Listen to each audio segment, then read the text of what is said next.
नमस्कार दोस्तों, स्वागत है आपका इस वीडियो में। Bihar public service commission motor vehicle inspector की रिक्रूटमेंट आ चुकी है।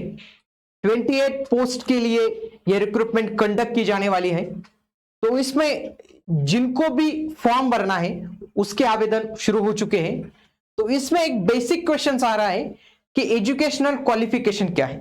जिनका सिर्फ बीटेक है क्या वो आवेदन कर सकते हैं, क्या वो फॉर्म भर सकते हैं? इन सारे प्रश्नों के उत्तर हम आज के इस वीडियो के माध्यम से लेने वाले हैं।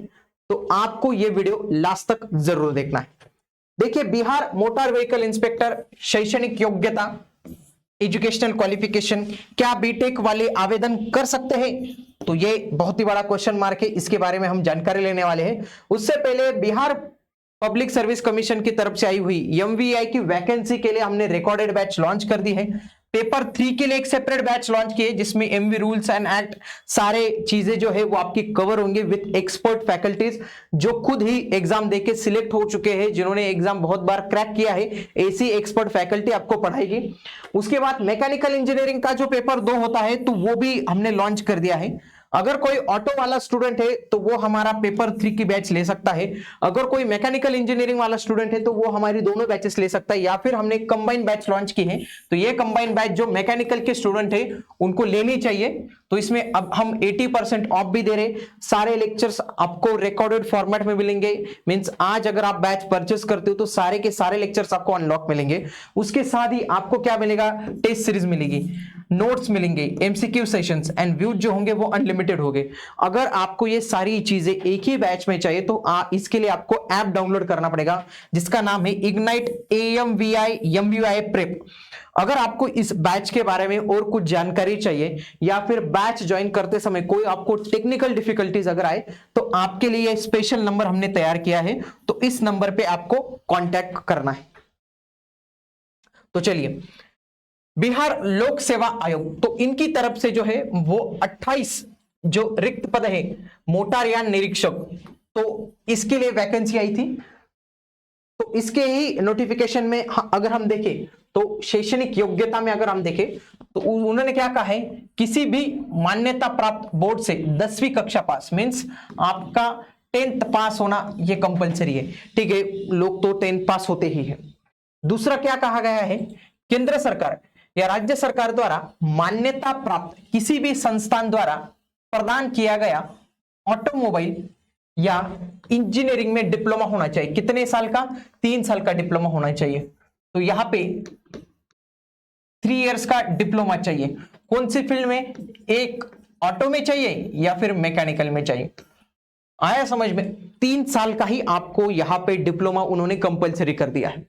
यहां पे 3 साल का जो उन्होंने कर दिया है तो इसके बेसिस पे क्या होगा, बहुत सारे लोग मे बी फॉर्म ना भर पाए या फिर उनके लिए डिफिकल्टी होंगे। जैसे कौन से स्टूडेंट के लिए होंगे? जैसे जिन्होंने 10वीं कक्षा तक पढ़ाई की है, 12th की है, और 12th के बाद जो होता है डिप्लोमा 2 ही साल का होता है।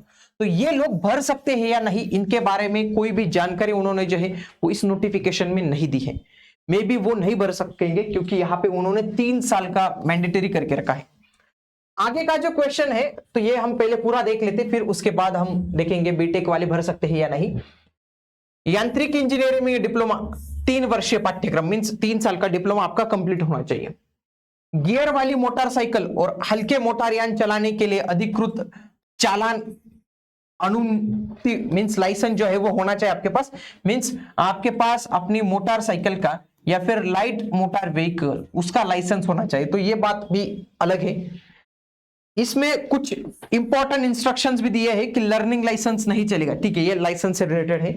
अभ्यर्थियों को डिप्लोमा प्रमाण पत्र निर्गत करने वाले संस्थान के केंद्र या राज्य सरकार से मान्यता प्राप्त होने संबंधी प्रमाण पत्र संलग्न करना आवश्यक होगा। ऑटोमोबाइल इंजीनियरिंग में डिप्लोमा, यांत्रिक इंजीनियरिंग में डिप्लोमा विषय के अतिरिक्त अलाइड विषय से संबंधित डिग्री या अंक मान्य प्राप्त नहीं होंगे। मींस अलाइड बैचेज जो है, अलाइड कोर्सेज जो है वो जो है उनकी तरफ मान्य नहीं होंगे।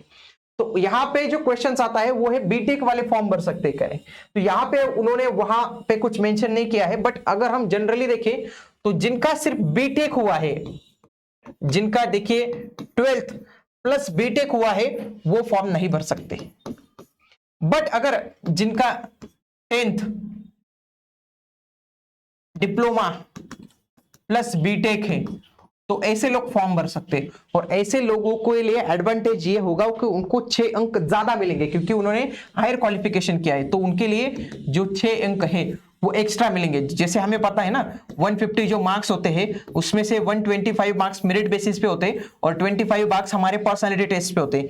तो उसमें से 10 जो मार्क्स होते हैं वो 12th के लिए होते हैं, 100 मार्क्स हमारे डिप्लोमा के लिए होते हैं और 6 मार्क्स हमारे बीटेक के लिए होते हैं, बाकी 9 मार्क्स हमारे एक्सपीरियंस के लिए होते हैं। तो ये 6 मार्क्स डायरेक्टली आपको मिल जाएंगे अगर आपका बीटेक एमटेक जो भी हायर क्वालिफिकेशन होगा उसके लिए। बट सिर्फ अगर आपका बीटेक होगा तो आप मे बी ये फॉर्म ना भर पाओ, बट अगर आपका डिप्लोमा प्लस बीटेक है तो आप 100% जो है वो फॉर्म भर सकते हो, या फिर सिर्फ आपका 10th एंड डिप्लोमा है तो आप भर ही सकते हो यहाँ पे दिए गए योग्यता के अनुसार।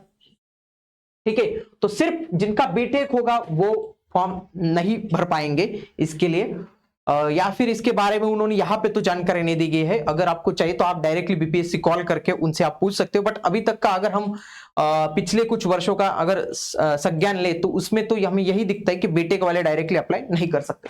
कहीं कहीं पे तो बहुत सारे रिक्रूटमेंट में ऐसा होता है कि जिन्होंने हायर क्वालिफिकेशन की उनको डायरेक्ट वो रिस्ट्रिक्ट कर देते हैं कि आप ये फॉर्म नहीं भर सकते। यहाँ पे उन्होंने रिस्ट्रिक्ट नहीं किया है, या यहाँ पे तो वो उल्टा आपको अलाउंस दे रहे हैं ज्यादा, मींस मार्क्स के स्वरूप में। ओके, तो ये सारी जो है वो चीजें होंगे। जिनको भी फॉर्म भरना है उनके लिए 750 है और 200 रुपए जो है वो एग्जाम फी है, तो वो ये एग्जाम फी जो है वो भर सकते हो। बैचेस के लिए आप हमारे इग्नाइट AMVI MUI प्रेप ये जो एप्लीकेशन है वो डाउनलोड कर सकते हो।